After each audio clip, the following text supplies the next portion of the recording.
Hello guys, sekali lagi bersama saya lagi dalam Alright Nopa Channel. Satu isu perkara yang hangat seringkali digunakan oleh pembangkang di luar sana, ya, berkaitan dengan nilai wang ringgit yang menyusut ketimbang ketika kerajaan Perikatan Nasional. Jadi hari ini sahabat semua, penting untuk kita dengar ya pencerahan padu daripada YB Ahmad Mazlan. Walaupun sebenarnya sudah dijawab oleh Perdana Menteri, tapi sekali lagi ya turut diutarakan ditanya ya ketika sesi soal jawab di dalam parlimen. Jadi menarik untuk kita dengar pencerahan daripada Ahmad Mazlan. Tapi sebelum kita teruskan, jangan lupa juga untuk terus support Alright Nopa Channel dengan cara tekan butang subscribe, like dan share. So, mari kita tonton dan juga dengar pencerahan padu ya daripada YB Ahmad Mazlan. Terima kasih Tan Sri Yang Di-Pertua, sempat juga ya.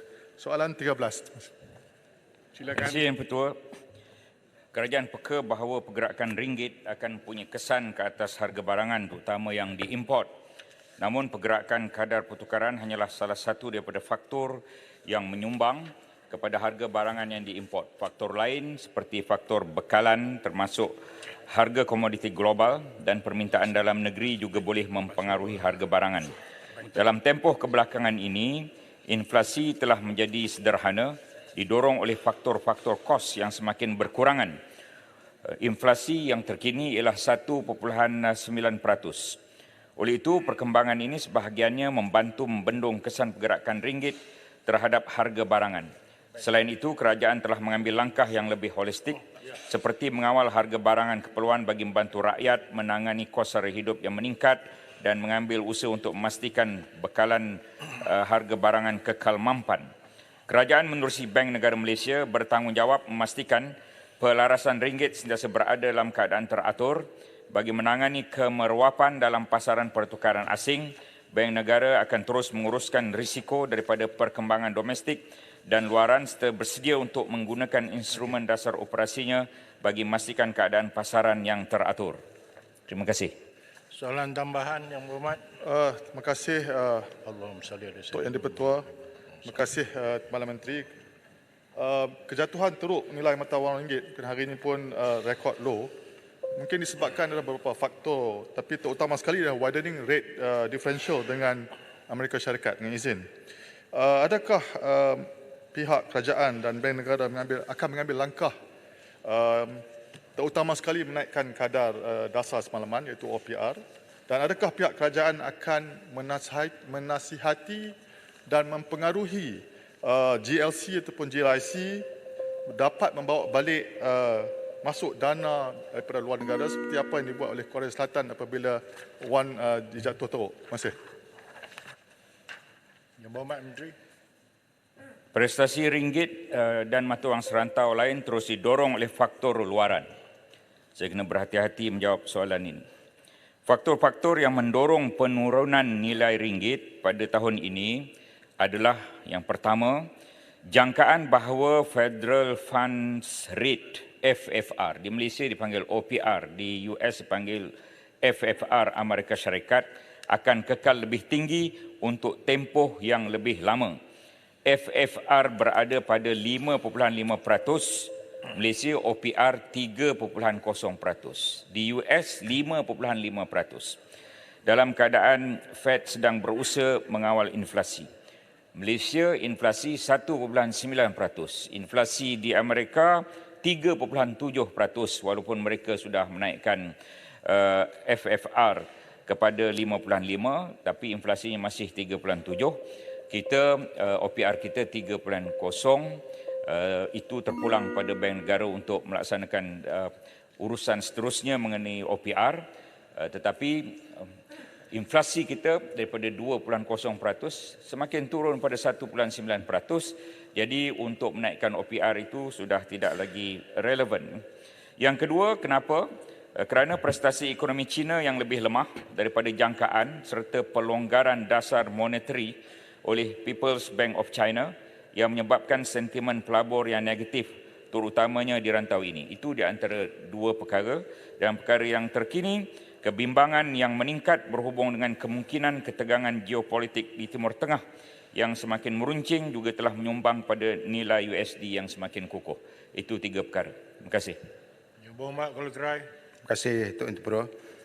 Soalan tambahan saya ialah apakah sebenarnya hala tuju dan pendirian kerajaan dalam memulihkan semula nilai mata wang tempatan memandangkan negara banyak mengharapkan barangan import seperti makanan lalu mengakibatkan perbelanjaan yang besar terpaksa dilaburkan dan akhirnya rakyat di bawah yang menjadi mangsa keadaan. Sejauh manakah keseriusan kerajaan untuk melaksanakan perdagangan menggunakan mata wang tempatan di peringkat global?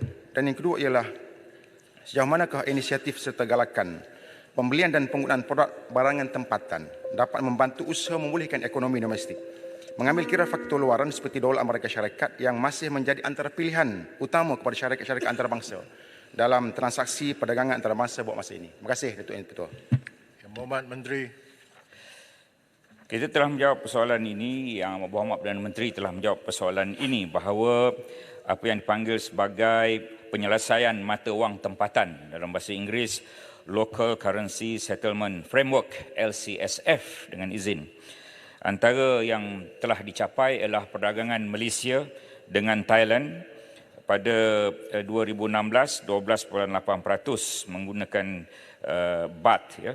Kemudian sekarang ini jumlahnya sehingga Ogos 2023 perdagangan Malaysia dengan Thailand menggunakan baht 42 bilion ringgit atau 19.6%. Dia meningkat.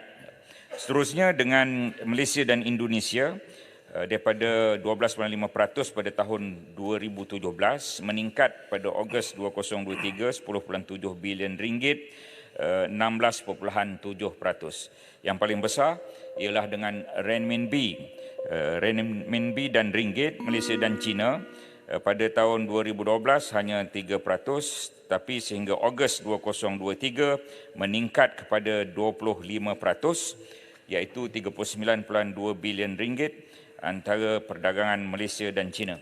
Dan saya ingin menyatakan di sini bahawa prestasi sejak awal tahun sehingga kini ringgit dan juga USD merosot 7.67%. Dan usaha untuk menambah lagi barangan tempatan supaya rakyat membeli barangan tempatan itu perlu terus dilaksanakan oleh pelbagai kementerian, termasuklah Kementerian Keterjaminan Makanan dan juga Kementerian Perdagangan Dalam Negeri, Kos Sara Hidup. Terima kasih. Terbaik sahabat semua. Itu dia satu pencerahan yang komprehensif ya daripada YB Ahmad Mazlan ya, timbalan Menteri Kewangan kita yang pertama. Memang padu, memang terbaik sahabat semua. Tapi seringkali ya pencerahan-pencerahan seperti ini ya tidak dapat diterima oleh walaun-walaun tip. Ya, mereka masih memainkan isu ini kononnya gagal dan sebagainya. Ini sebenarnya disebabkan faktor-faktor luar. Seperti mana yang dinyatakan apabila ya Amerika Serikat menaikkan OPR mereka, tapi dalam masa yang sama inflasi mereka tidak merosot, tidak menurun berbanding atau ketimbang. Ini selalu kita sebut nih ketimbang. Kerana MP PAS mengatakan perkataan ini tiada dalam Kamus Dewan Bahasa dan Pustaka. Ketimbang itu maksudnya berbanding. Jadi ketimbang dengan Malaysia ya, walaupun ya nilai itu merosot, tapi inflasi kita daripada sebelum ini Kerajaan Perikatan Nasional 4.0 sekarang ini telah menurun 1.9%. Jadi apakah maksud semua itu sahabat semua? Adakah kerajaan ini gagal atau sebaliknya? Jawapannya tentu tidak. Kerana perkara faktor-faktor lain selain daripada Amerika Serikat menaikkan OPR mereka juga ya turut berlakunya ya peperangan sekarang yang berlaku di Timur Tengah. Itu yang juga ya turut membuat nilai semakin menyusut dan juga disebabkan China ya yang perniagaannya lemah disebabkan banyak faktor yang menyebabkan perkara itu.